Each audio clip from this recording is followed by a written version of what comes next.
This is the pintu masuk or the entrance door. This is kerani pengundian nombor 1. This is kerani pengundian nombor 2. This is kerani pengundian nombor 3. This is the petak undi or voting counter. These are the 2 ballot boxes. This is the kerani pengundian nombor 4 or KP4. These 2 are the polling agents.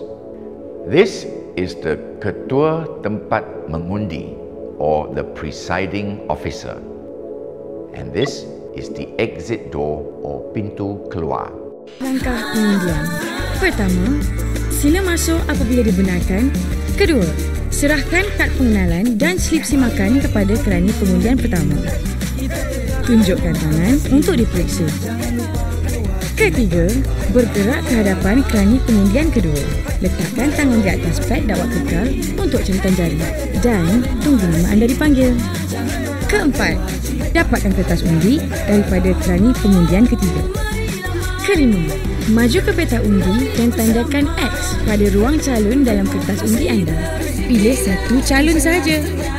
Keenam, masukkan kertas undi ke dalam peti undi masing-masing. Ketujuh, keluar segera dari... As you enter the polling station, KP1 will check your identity.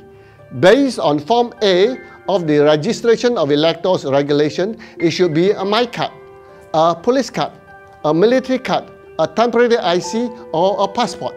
KP2 will mark your finger like this. Immediately thereafter, take a plastic bag out from your pocket, put your finger around it to prevent it from smudging the ballot paper. Does this look stupid? Of course it's stupid. We told the SPR to do the marking after voting and not before and introduce all these problems which can create chaos in the polling station. KP3 will stamp your ballot paper with the official stamp across the circulation of the ballot paper. Every station has a unique number. Unfold it in front of KP3 and check to ensure there are no dots or marking on it. If there is, ask for a replacement. Move smartly to the voting counter. Mark an X opposite your candidate. The second schedule directs you to fold the ballot paper twice. You decide whether you want to fold or not. We suspect there are funding motives behind this. Watch the video, The Changing Room. Drop the ballot paper into the 2 boxes provided. White for Parliament, pink for Dun.